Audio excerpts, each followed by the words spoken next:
morning, everyone, and welcome to the Unitarian Universalist Church of Augusta. This is our Blessing of the Animals service, and we're delighted that you have joined us for worship, and we extend a special welcome to any of our newcomers. Today's service will be followed by discussion and social time, so stay tuned at the end of the postlude, but before we begin, I'll turn you over to Ted Newton for our announcements. Good morning, everyone. How are you? There's one UU Zoom event this week, the Unitarian Monday Meditation Group Gathering. We'll meet online tomorrow, Monday, October 5th from 7 to 8:30 p.m. Please contact E. McNabb or Melanie Roberts for information. The In Her Name Goddess group meets this Thursday at 6 p.m. at Our Savior Episcopal Church on Columbia Road to walk their labyrinth. Please contact Sharon Bennett for that information. The worship team will be meeting online next week, Tuesday, October 13th at 6 p.m. Contact Jezebel Annett for information. Please check this week's e-announcements for contact information for these groups and others that you may wish to register for. There's also a link to the UUCA calendar that will let you know what is going on at the church during the week and the month. Remember today, on this beautiful, sunny, and cool day between 3 and 5 p.m., the Rita's Italian Ice Truck will come and park in our parking lot and sell $5 treats. They'll also have some quart-sized takeouts, and sugar-free items will be available. We can socially distance in our cars and outside, but there will not be access into the building at this time, so there will not be bathrooms available. Feel free to also take yours to go and wave hi to everyone at this church-sponsored social event as you head out. Now, a private screening and discussion of the documentary Same God will be held Tuesday, October 20th at 7 p.m., sponsored by the Interfaith Fellowship of Augusta and the Islamic Society of America. Now, registration is required in advance. Please look for the registration information in this week's and future weeks' e-announcements.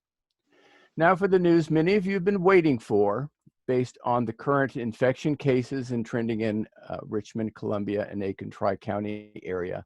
Beginning tomorrow, October 5th, the church will move into phase 3 of its reopening guidelines, which are posted on our Facebook page. This will allow groups of less than 15 to meet in the church. Room capacities based on the social distancing have been determined and are posted on the various rooms and areas. Please let your board liaison or the church administrator know if you wish to meet in the church, so that a board member can be available to answer questions and guide you through the process. I will not go through the particulars here, but I and likely other members of the reopening team will be available after the service if you have questions. Now, please be aware that if cases begin to rise again, the church may have to go back to phase 2, and face-to-face meetings within the building will have to stop. The reopening team is closely monitoring the COVID Tri-County area trending and will make you aware of our weekly phase in the e-announcements. Thank you very much. Thank you, Ted. And now let us enter into our time of worship. David Netchis, our music director, will lead us in our opening hymn. Good morning, everybody. It's a beautiful, beautiful fall day, a wonderful day to celebrate our pets and companions. A word about our service today before we start. Our sanctuary computer has chosen this morning to update its software, so it's not available to us at the moment. And that means that some of our graphics will not be available during the service, at least at the beginning. Which means that we won't be able to display the words for the opening hymn while we do it. Fortunately, this is one of our most familiar opening hymns and one of the easiest to sing without the words. Enter, rejoice, and come in. So it's really the perfect song to sing without words. So please join me as we sing that.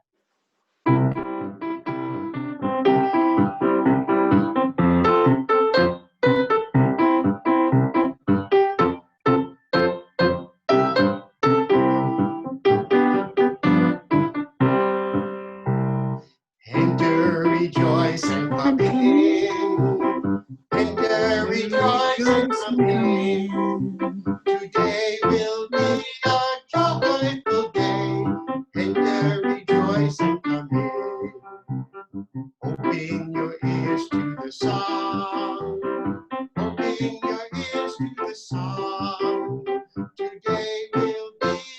joyful day. Enter, rejoice, and come in. Open your hearts, everyone. Open your hearts, everyone. Today will be a joyful day. Enter, rejoice, and come in. Don't be afraid of some change. Don't be afraid of some change. Today will be a joyful day. Enter, rejoice, and come in. Last time. Enter, rejoice, and come in. Enter, rejoice, and come in. Today will be a joyful day. Enter, rejoice, and come in. And our chalice lighting words are from our seventh principle, the interconnected web of life of which we all are a part. And this service reminds us that all beings of the earth are connected. All the animals, all the furry ones, the feathered ones, the scaled ones, and the finned ones. And they are also part of the spirit of life, which today will be live by David.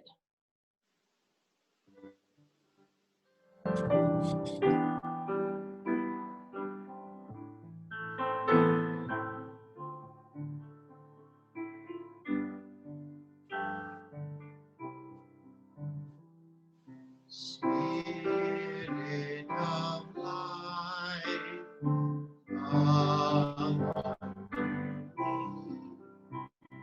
sing in my heart all the stirrings of compassion, blow in the wind, rise in my sea.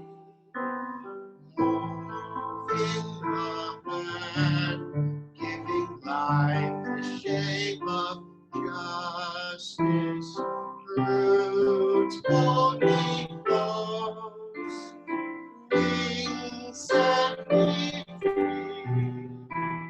Spirit of life, come to me, come to me. Marika? Yes, We're going to squeeze in the opening words first, and sounds then we'll good. do joys and sorrows. It sets it up. Welcome to our animal blessing. This morning we give thanks and bless our companions in life, cats and dogs, birds and chickens, turtles, fish, and so much more. This ceremony also acknowledges that our lives are made fuller and richer by the creatures that inhabit the earth with us. Animal blessings originate out of the Catholic tradition celebrating St. Francis of Assisi. However, many Unitarian Universalist congregations have adopted this practice and have made it uniquely their own. Our seventh principle states that we are part of an interconnected web of existence. This morning, we affirm and promote this principle.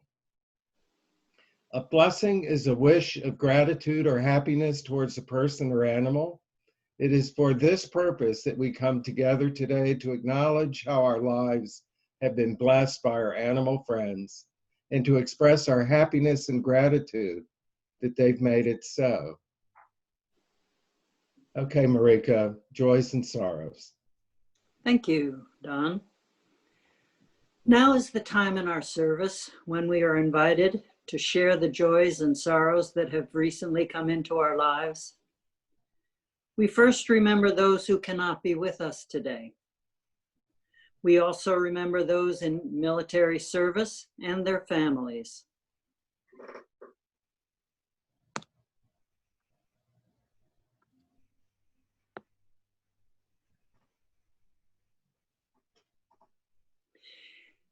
If you wish to share a joy or a sorrow, please raise your hand. When I call your name, please turn on the video camera and unmute yourself. You will then show up on the screen and can state your joy or sorrow.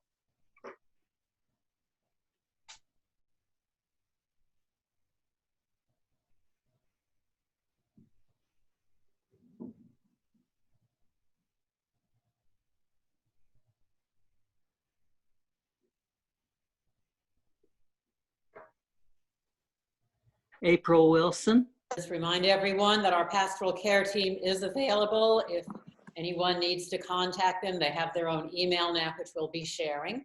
And I'd like to drop one stone for all of our collective joys and sorrows. So today is our blessing of the animals. And I know many of you who own cats especially have heard the expression, cats were once gods in ancient Egypt and they've never forgotten it. So those of you with catitude will certainly understand, but it's also a reminder of the role that animals have played in spirituality throughout the world. We often associate spirit animals or totem animals simply with the Native American traditions, but many, many European traditions, such as the Celt and Teutonic, also very strong connections with spirit animals, with gods and heroes who are associated with animal companions. Greek gods as well, Egyptians in particular, with the cat goddess Bast and the dog god Anubis, as well as animals that we might find a little surprising. The snake has had a very mixed history. The snake is a very sacred animal in many traditions. In ancient Egypt, the snake was a protector, and the cobra would be on the crown of the pharaoh. And the idea was the poison of the cobra would also act as a protector, so that these animals that seemed dangerous also had a very protective aspect, and harnessing that power of ferocity for protection was very, very common. Animals such as the lion goddess, Sekhmet, or many animals such as a scorpion, and these fierce animals that we initially may not like and that got vilified, such as the serpent in Genesis. And yet if you look at that story of Adam and Eve, the serpent is the one who is telling them the truth. And in the Greek tradition, the serpent is associated with healing, and the serpent is on the staff, the healing staff of Asclepius, and is associated with a lot of transformation as well, with the shedding of the skin. So when we look at animal spirituality, we can look at the particular qualities of the animal. The dog for its loyalty, and as dogs are pack animals, they are reminders of how much we need community as well. The cat for independence and grace. And we have also been associated with the animals that we have kept as food and as companions, and animals such as the horse that have been used for transportation throughout history, or the various work animals that have been used to plow the fields and that are still in use in parts of the world. And for many of us, we often think about animal spirituality as something that might be primitive or what people used to do, and yet it is now very common in many pagan traditions to look to the animal world, to look to the wilder aspects of ourselves, to look to these parts of ourselves that expand our range of being. For the interconnected web of life includes nature red in tooth and claw, and the cycle that we do feed on animals, animals feed on each other, and how we survive, and looking at the true balance of nature and how we can achieve our part in it, how we can survive and do the least harm. And that also means caring for the animals around us, honoring them, honoring the lessons we learned for them. I know many of us pet owners talk to our cats, and we understand that they are sentient beings and that they are connected with us. They also feel their joys and sorrows. And we're in a time now with the COVID, unfortunately, many animals are homeless. If you see me on Facebook, I am constantly sharing pictures and opportunities where animals have been abandoned and need homes. So, and it is also, caring for animals is something that we can do to make a difference. I know personally my cats have helped my sanity in these times. So I would like to invite you now to think of your connection with the animal world.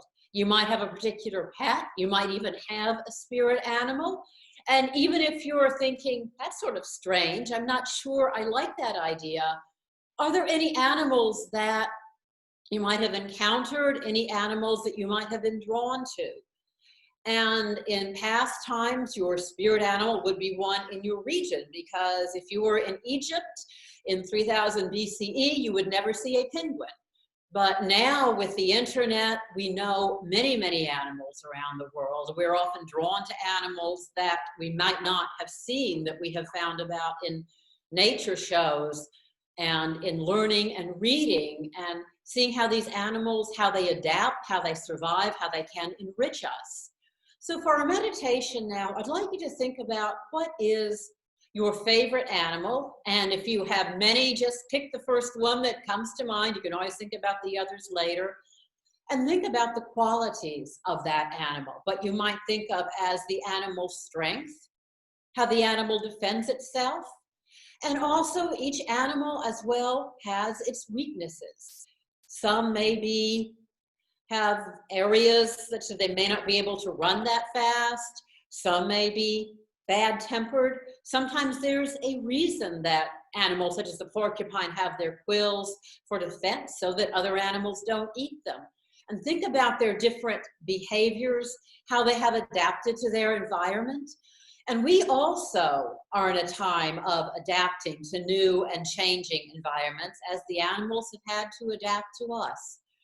So for our meditation, we'll chime in and out of silence, and we'll have a graphic with a few animal visuals to inspire you. So now let us enter into a time of shared silence as we think about our animals.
For we are also animals, human beings, connected with that visceral part of life.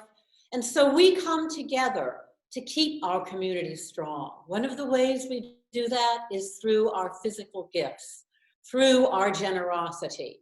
And in this time of COVID, of political insanity, of nature stress and uncertainty, we share our resources to provide for our community strength. And we ask you to give as generously as you can. So now the offering will be gratefully received. And I believe, Alan, you might be able to post the link on the chat because I don't think Stephen is going to be able to share the graphic. But there is a link that you should be able to click on that Alan will be posting in the chat. And David will play our offertory.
And our sermon is by Reverend Don.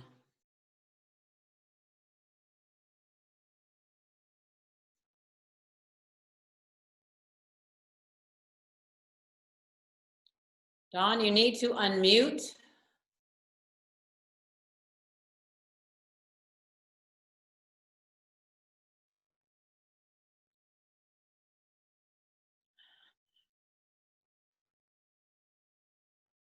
And you're muted.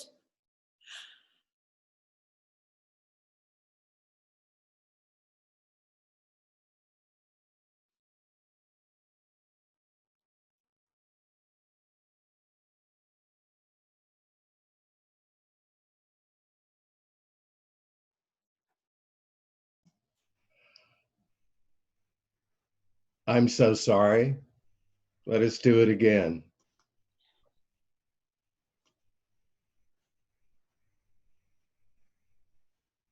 This is a special time in our service where we can remember animals that are no longer with us. If you have a picture of your animal friend that you no longer have with you, hold it close to your heart. Even if you do not have a picture or memento, you too enjoy the memories of the animal that is passed. Even acknowledge that you miss them. May we bring them into memory as the music plays.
Now it is time to celebrate and bless our animals who are alive and with us.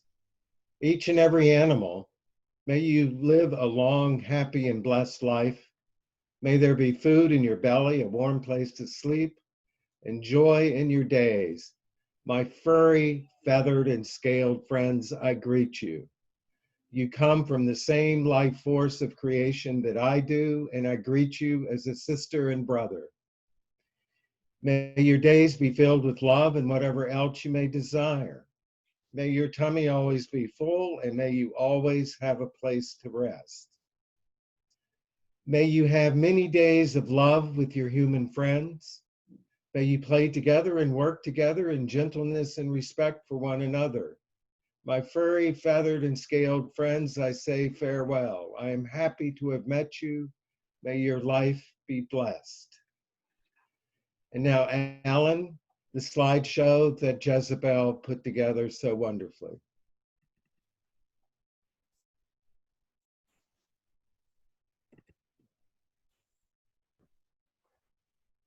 Para para pa para para para para para para pam pa pa pa pa pa pa pa pa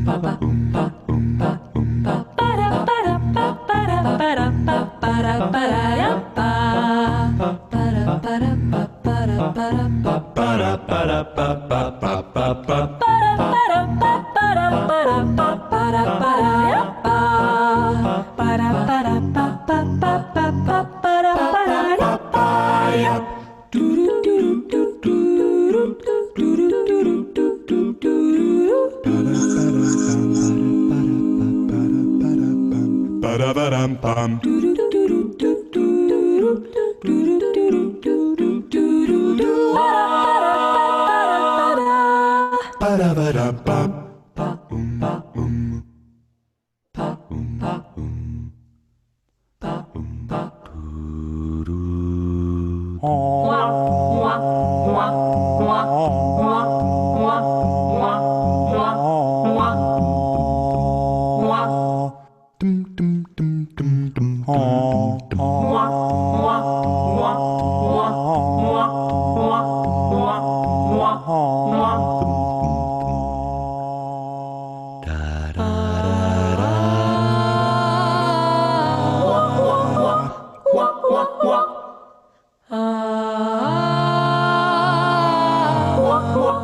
Ba-da-ba-dum-bum.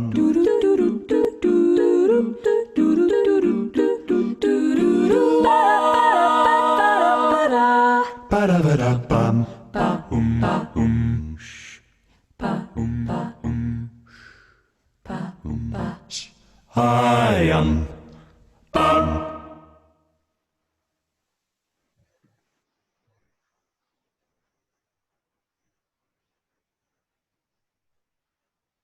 Now our closing hymn.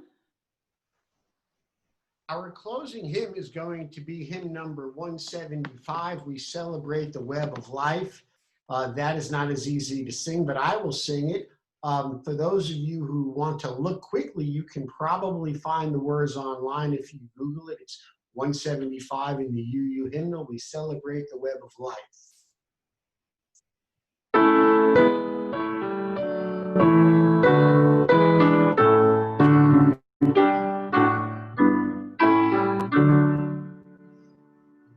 Celebrate the web of life, and let good we sing.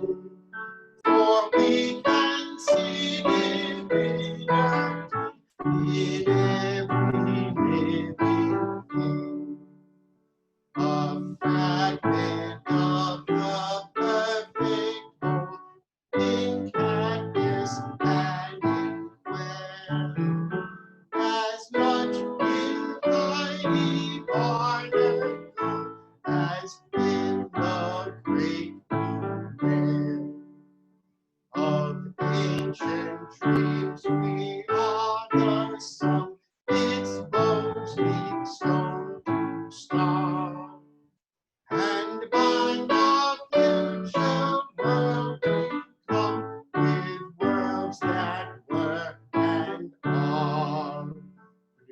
respect the water and the air, which gave all creatures birth. Protect the livestock, all that share the morning of the earth. Blessed are the faithful, for they shall be called dogs. Blessed are the blessed are the faithful, for they shall be called dogs. Blessed are the playful, for they shall be surrounded with love and laughter. Blessed are those without worry, for through them we shall know peace. Blessed are those with no possessions, for they shall be rich in spiritual things. Blessed are the innocent, for theirs is the realm of heaven. Blessed are the animals, and blessed are we. Go your own ways, seeking peace, sharing love and giving comfort as you go, knowing we are all connected. We are all one.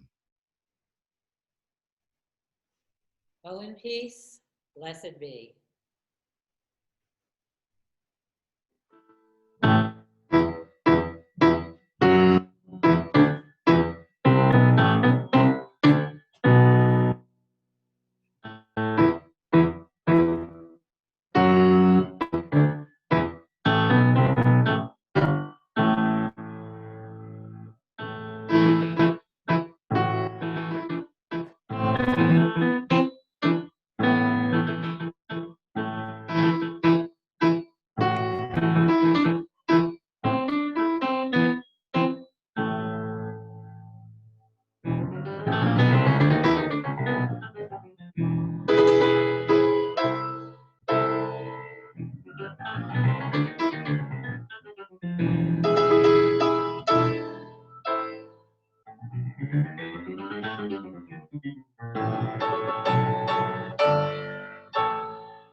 Thank you, Dave.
Thank you, Dave.